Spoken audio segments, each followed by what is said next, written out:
Okay, Erica, let's not act like you aren't filming this video immediately after the other one just because you put on a scarf and changed your hair. I'm filming this video the same day as another video. I don't know which one will go up first. You'll just have to wait and see. This is an On My Shelf video. I was tagged by Katie at Fusions of Wit to do this. This is my first On My Shelf video. I know many people are on like their third or fourth, and they're very fancy, but I'm not. All of these coordinates were provided by Steve at Steve Reads Books, and I will link Katie's channel and his channel in the down bar so you can go watch them. You probably already do, and if you don't, you're missing out on life. So, let's get started. I don't know why I use like that sing-song voice in some of my videos. I think it's because I'm nervous and uncomfortable still in front of the camera. Or I'm just really crazy. I can't sing though, so I'm really sorry that I'm subjecting you to that. Okay, I wrote these numbers in yellow highlighter on the back of receipt paper, so you can't even like, oh wow, you can see them if I hold them up like that. Never mind, I got them now. All right, so the first coordinate was 2, 5, and that for me was Let the Great World Spin by Colum McCann. And this book is very haunting and very beautiful. I, for some reason, read this at the beach. It was not a good beach read. That was a serious contrast in settings. But this book is basically told from multiple perspectives. It's set, I believe, in the 70s. I think it's the late 60s, early 70s. I'm really bad with dates, and there's no blurb, so I don't even know. And it's told from the perspective of two brothers who are Irish immigrants, and the man who walked on the tightrope in between the World Trade Center towers, which was like a very famous historical occurrence. And then there's another perspective of these women who are in a support group, and they meet,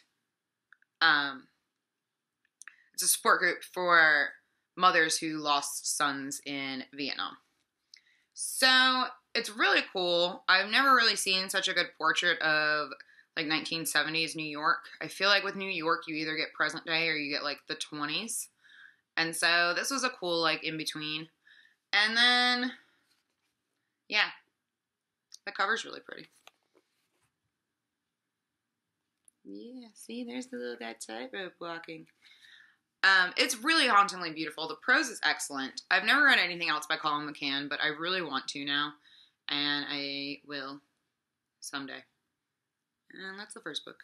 The second coordinate was 4, 9, and that was Cold Comfort Farm by Stella Gibbons. I actually read this in the same week, but I read Let the Great World Spin, which is very weird. This was a better beach read, though.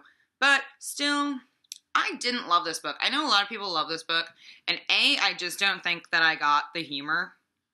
Like, it's supposed to have, like, this excellent brand of British satire and humor that it completely went over my head. So I didn't get it. I didn't connect with anybody. I don't think you're supposed to necessarily. And it just wasn't my cup of tea. But this book is really pretty. And I got this is the Penguin Deluxe Edition, and I got it used for like $3, and it's in literally outstanding condition. The spine's not broken or anything. So, that's good. But I didn't love this book. Yeah. The next coordinates were 8, 1, and that is Kitchen by Banana Yoshimoto. I hope that you literally are supposed to pronounce her name Banana. I have no idea, but, you know, that's what I think. This is the only work of hers I've read. She is a Japanese author, so this has been translated, and the translator I used to know is Megan Backus. Really, really great translation. So this is a collection of 2 stories. Basically, one takes up this much of the book, and then there's another little shorter one. So I guess it's like a novella and a short story, kind of. But this both stories deal with female characters and how they cope with grief and loss and the emotions that one has to grapple with, especially after losing someone they love. And it was really beautiful. It's very short, but the writing is amazing. And the characters, I connected with them instantly. And I really want to read more works by her. But this is Kitchen. This I found because I think it's on the 1001 books to read before you die list or something. And so I just picked it up on a whim. And it was really, really good. So I highly recommend this. And lastly, I have 3-7. And that was The Amazing Adventures of Cavalier and Clay by Michael Chabon. But I think I have spoken enough about that book on this channel. And so I'm not going to talk about it again. For y'all's sake. So I picked up the one next to it, which is another Michael Chabon book, but it's one I haven't mentioned yet, and that is The Mysteries of Pittsburgh. This book is supposed to be like a really good reflection of the post-college graduation, like, feeling that sets in, like, this, like, I feel like, at least when I graduated from college, and I feel like a lot of people go through this, there's this, like, lethargy that sets in, but at the same time, there's like this whole realm of possibility that opens up, and it's very weird and it's hard to grapple with. And that's basically what this book is about. It's about a young man who is the son of a Jewish mobster, and it obviously takes place in Pittsburgh, and it's just kind of about his life in his like early mid-20s. Early mid-20s? That's a thing? I think that's a thing. This book is beautiful. And on the back is just the first sentence, which is really great. It's, at the beginning of the summer, I had lunch with my father, the gangster, who was in town for the weekend to transact some of his vague business. But I didn't love this. This was the first Chabon book I read after reading The Amazing Adventures of Cavalier and Clay. And I might do a whole video on Michael Chabon because I'm kind of fascinated with him and with my relationship with him. I read The Amazing Adventures of Cavalier and Clay first. That was the first book of his that I read. And it's an absolutely amazing piece of American fiction. It's incredible. Like, if you haven't read it, go read it. But everything I've read by him since then has been really disappointing. So one part of me wants to tell you to go, if you've never read any Michael Chabon, one part of me wants to tell you to go read The Amazing Adventures of Cavalier and Clay right now because it will change your life. But then the other part of me wants me to tell you to wait and read everything else he's written first, and then let it end in this, like, amazing climax that is The Amazing Adventures of Cavalier and Clay. And